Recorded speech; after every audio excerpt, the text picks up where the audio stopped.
Hi friends, నమస్తే అండి. Morning బ్రేక్ఫాస్ట్లోకి chapati, లేకపోతే ఈవినింగ్ స్నాక్స్ టైం గాను, లేకపోతే ఈవినింగ్ మనం టిఫిన్ చేసినప్పుడు గట్ట తినే చపాతీ ఎలా తయారు చేసుకోవాలో, మెత్తగా ఉండేటట్టు ఎలా కలుపుకోవాలనేది నేను చెప్పేస్తాను. ముందుగా మనం గోధుమ పిండి తీసుకుని సాల్టు వేసేసుకొని హాట్ వాటర్ పెట్టేసుకోవాలండి. పొయ్యి మీద హాట్ వాటర్ పెట్టేసుకుని హాట్ వాటర్ బాగా కాగిపోయిన తర్వాత వేడి నీళ్ళు వేసేసి కలిపేసేయండి. ఏమీ వేయక్కర్లేదు. చాలా మెత్తగా అంటే మెత్తగా వస్తాయి. మీరు ఎప్పుడు తిన్నా మెత్తగానే ఉంటాయండి.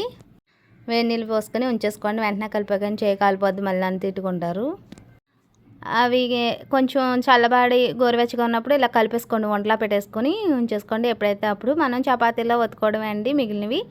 అప్పుడు చపాతీ తయారు చేసేయడం అండి. ప్రతి దాంట్లో నేనున్నాను అంటాడండి మా వాడు. చేతి కనపడిపోతుంది, చేసేస్తానండి. చపాతీలాగా చేసుకుంటే సరిపోతుందండి. చపాతీ అనేది రౌండ్గా షేప్లో చేసేసుకొని పక్కన పెట్టేసుకొని అన్ని చపాతీలు ఒకసారి చేసుకొని ఒకసారి కాల్చేసుకోండి. ముందుగా స్టవ్ ఆన్ చేసుకుని రేకు పెట్టేసుకొని మనం కాల్చేసుకోవడమేనండి. ముందుగా కొంచెం ఆయిల్ వేసుకోండి. ఫస్ట్ 2-3 ఆటలకు ఆయిల్ వేసుకుంటే తర్వాత అంతగా వేసుకోకపోయినా పర్వాలేదు. ఎందుకంటే కొంచెం అప్పుడే కదా హీట్గా ఉంటుంది. మళ్ళీ చపాతీ అనేది గట్టిగా వచ్చేది. కొంచెం ఆయిల్ అనేది వేయండి, ఏం కాదు. మరీ పూరిలాగా దేవేసుకొని తింటే కష్టం, కానీ ఇలా పర్వాలేదండి చపాతీ, అందుకే చెప్తారు. వీళ్ళు ఏం తిన్నా మితంగా తినాలి, అంతేనండి. ఏదో తిన్నామన్న పేరుకి కానీ ఏది తిన్నా కొంచెమే తినాలండి. కానీ చూసిందల్లా వదిలేకుండా అయ్యో తినకుండా ఉండిపోవడం అది కూడా కరెక్ట్ కాదు. అన్నీ తినాలి, కానీ కొంచెం లిమిట్గా తింటే సరిపోతుంది. ముందు కొంచెం ఆయిల్ వేసేసుకొని చపాతీని మనం పెనం మీద వేసేసుకొని బాగా కాల్చుకొని హై ఫ్లేమ్లో పెట్టేసుకొని మనం టోస్ట్ చేసుకుంటూ ఉండండి. అటు ఇటు తిప్పేసుకుంటూ ఉండండి.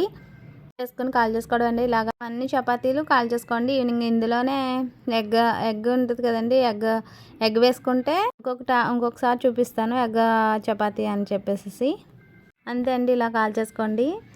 ఒకటి చెప్తానండి, ఎదుటివాడికి నచ్చింది చేయడం అంటే నాటకం అండి. మనం నచ్చినట్టు ఉండడం అంటే జీవితం అండి. అంతే కదండి. మనం ఎదుటివాడు చెప్పినట్టు ఒక్కొక్కసారి చేసేస్తాం, కానీ ఏదో అక్కడ ఆ క్షణానికి నటించడానికి చేస్తాం అంతే.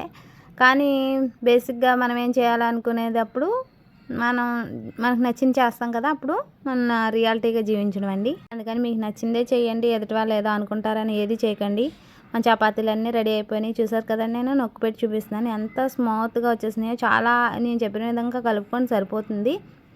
వీడియో ఒకసారి ట్రై చేయండి. ప్లీజ్ నా ఛానల్ సబ్స్క్రైబ్ చేయండి.